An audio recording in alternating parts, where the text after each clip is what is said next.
नमस्कार, मेरा नाम है विमल कुमार और आप देख रहे हैं विमल विथ न्यूज। अभी मैं हूँ झारखंड के गोड्डा जिला अंतर्गत राजकीय होम्योपैथिक चिकित्सा महाविद्यालय सह अस्पताल परसपानी में। एक नाम है, भारत सरकार के नक्शे पर एक नाम है और आयुष मंत्रालय का झारखंड सरकार का एक लौता गवर्नमेंट भी।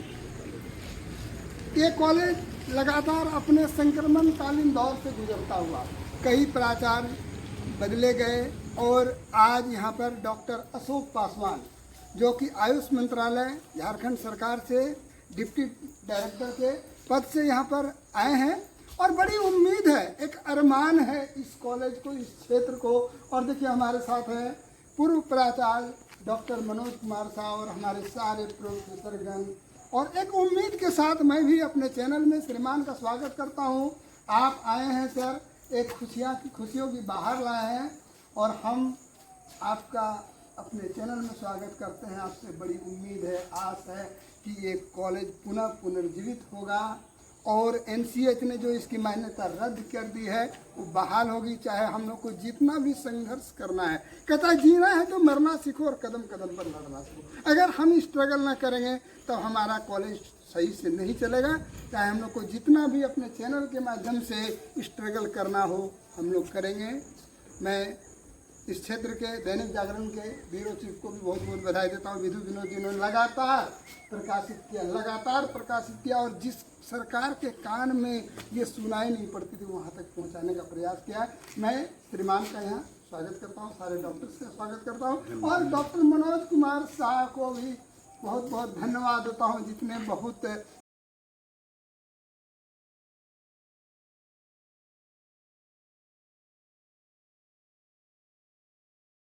मेरा नाम है विमल कुमार और आप देख रहे हैं विमल विथ न्यूज। अभी मैं हूँ झारखंड के गोड्डा जिला अंतर्गत राजकीय होम्योपैथिक चिकित्सा महाविद्यालय सह अस्पताल परसपानी, जो झारखंड का इकलौता आयुष मंत्रालय का गवर्नमेंट होम्योपैथिक कॉलेज है। और लगातार ये कॉलेज अपने संक्रमणकालीन दौर से गुजर रहा है। कई परिस्थितियों से जूझता हुआ ये कॉलेज लगातार, अभी देखिए कि हाल में तुरंत एनसीएच की यहाँ पर इंस्पेक्शन हुई है जिसमें इस कॉलेज की मान्यता को रद्द कर दी गई है। और साथ ही हमारे जो निवर्तमान जो हमारे प्राचार्य महोदय डॉक्टर मनोज कुमार साह को यहाँ से मैं इस महाविद्यालय में डॉक्टर अशोक पासवान, जो कि एक सृजनशील व्यक्तित्व के धनी हैं, उनको ये संक्रमणकालीन दौर में जहाँ पर क्रिटिकल पोजीशन से कॉलेज गुजर रही है, इनकी नियुक्ति की गई है। रियली में नॉट बेड के आयुष मंत्रालय से आए हैं। ये भली भांति हम लोग को उम्मीद है कि सर कॉलेज को पुनः मुख्य धारा में जोड़ देंगे। सर, सबसे पहले कि आपका सर यहाँ पर जो पोस्टिंग किया गया इसका क्या कारण है सर?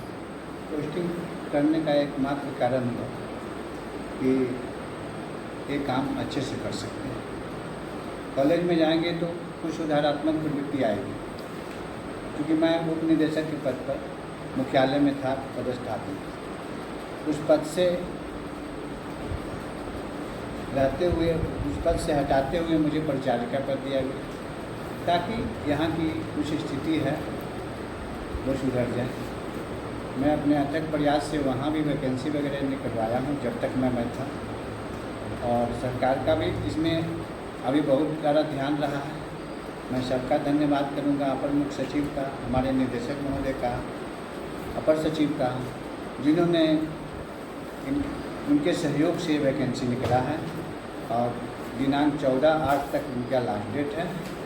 14/8 के बाद उनकी स्क्रूटनी होगी और नियुक्ति की प्रक्रिया शुरू की। सर, इस विज्ञापन में जो एक बहुत बड़ी विसंगति है कि जो कि आयुष से आएंगे उनके लिए 45 साल का उम्र सीमा रखा गया है और एमबीबीएस से जो आएंगे उनके 70 के लिए, तो दोनों जब डॉक्टर्स हैं तो दोनों में इतनी बड़ी विसंगति का क्या कारण है? सरकार का मापदंड है और मापदंड में उच्च स्तरीय जो निर्णय हुआ है उस पर हम कुछ नहीं कहना चाहते।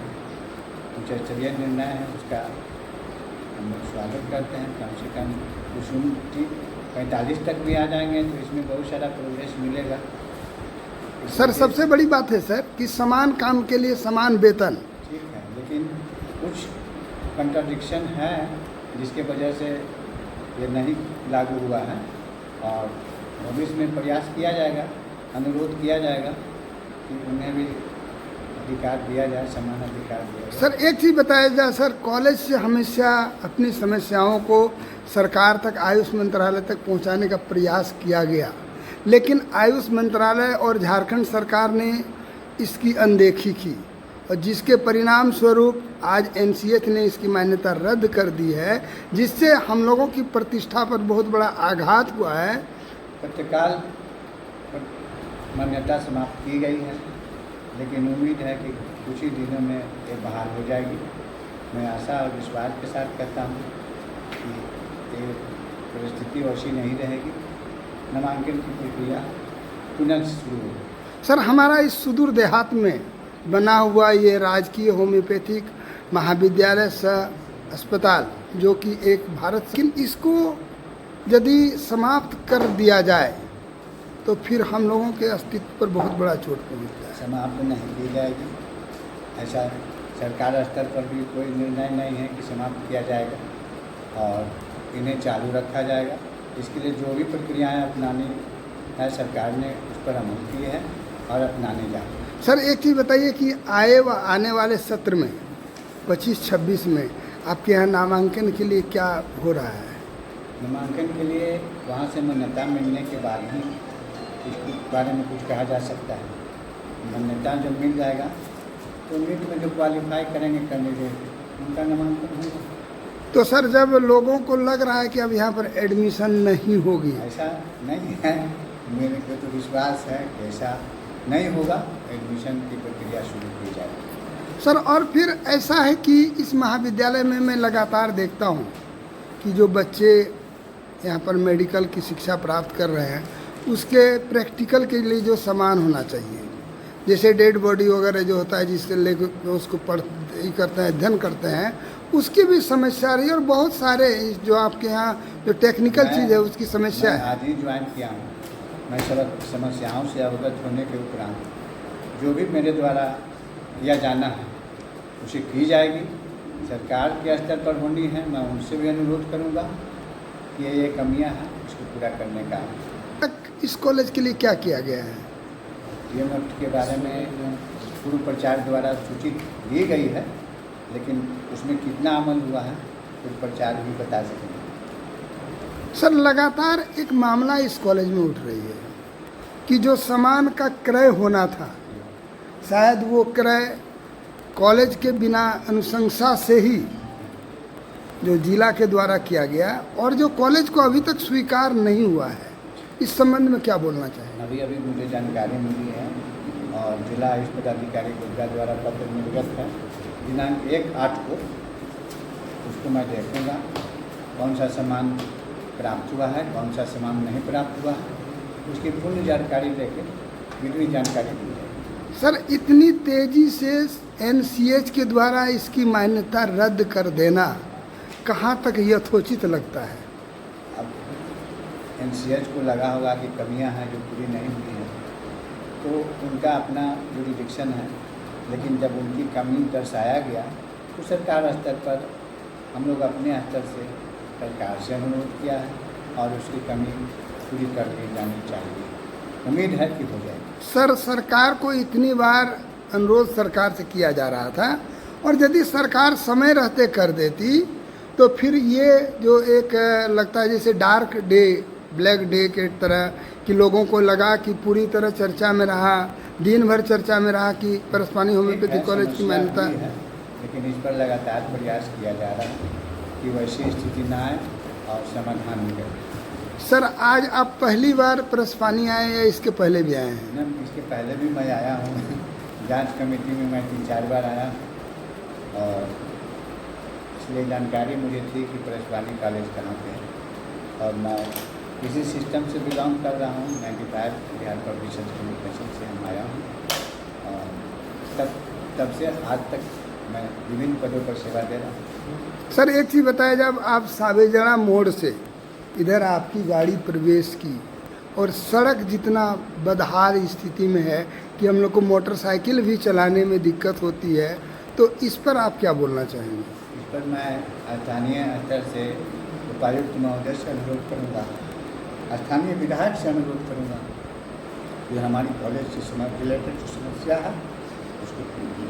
संसाधनों की कमी से जूझता हुआ राजकीय होम्योपैथिक चिकित्सा सह महाविद्यालय, जो आज भी यहाँ एम्बुलेंस की कमी नज़र आती है, जिस कारण से बगल के जो है पोषक क्षेत्र के पेशेंट आपके यहाँ कम आते हैं, इसको सुधारने के लिए आप क्या करेंगे? जो कमियाँ हैं मैं उसको मॉनिटरिंग पहले कर लेता हूँ, उसके बाद पुनः अनुरोध करता हूँ सरकार से, जिला स्तर से जो कमी होगी कोशिश मैं करूँगा कि अपने कम समय में इसको पूरा कर सकूँ। सर, लोगों का इस क्षेत्र के पेशेंट का मानना है कि हम जाते हैं वहाँ दवाई उपलब्ध नहीं है। पूर्व प्रचार द्वारा क्या व्यवस्था की है मैं देखता हूँ, और जो कमी है कोशिश करता हूँ कि दवाई कैसे खरीदाएं और लोगों को कैसे मिले, इस पर मैं ध्यान जरूर दूँ। इसके लिए मुझे विभाग से भी आदेश लेना पड़े तो मैं आप एक उम्मीद है, हम लोगों की एक आस है, हम लोग के एक अभिभावक हैं, और ये राजकीय होम्योपैथिक चिकित्सा महाविद्यालय सह अस्पताल हम लोगों का एक बहुत बड़ा आभूषण है। इसके लिए हम लोग आपसे बहुत उम्मीद रखे हैं कि डॉक्टर अशोक पासवान सर आएंगे, और सारे लोग हैं, जैसे हमारे मनोज सर ने भी बहुत कुछ किया जितने इनके पास संसाधन थे, लेकिन ये करते क्या। इसलिए आपसे बहुत उम्मीद हम लोग रखते हैं। सब बात यही है, मिल बैठ कर इसकी समस्या को सॉल्व करेंगे और कोशिश करेंगे कि जो कमी है उसको भरपाई की जाए। सर, हम लोग भी आपके साथ हैं, और मैं बता देना चाहता हूं कि आज डॉक्टर अशोक पासवान, जो कि रांची में आयुष मंत्रालय के पद थे, उन्होंने यहाँ योगदान किया है। यहाँ पर इस कॉलेज के पूर्व प्राचार्य हो चुके हैं डॉक्टर मनोज कुमार शाह, और अन्य चिकित्सकों ने इनका हार्दिक अभिनंदन किया और खुशी की लहर है।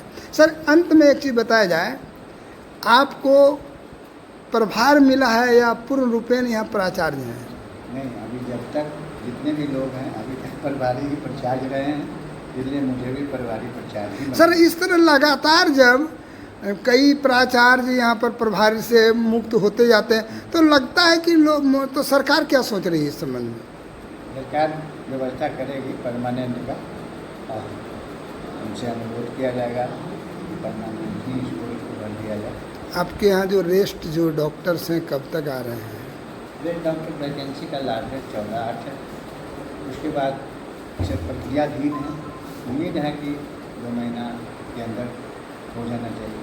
चलिए, आपको बहुत बहुत धन्यवाद। आप मिल रहे थे डॉक्टर अशोक पासवान से, जो कि राजकीय होम्योपैथिक चिकित्सा महाविद्यालय सह अस्पताल के वर्तमान में प्राचार्य हैं। मैं इनके कॉलेज का बहुत स्वागत करता हूं, अभिनंदन करता हूं, और बहुत सारी ऐसी चीज़ें हैं सर जो चैनल पर नहीं बताई जा सकती है। हम लोग उम्मीद करते हैं कि हमारा कॉलेज लगातार निरंतर आगे बढ़ेगा। आपको मेरे चैनल में भाग लेने के लिए बहुत बहुत बधाई, धन्यवाद, प्रणाम।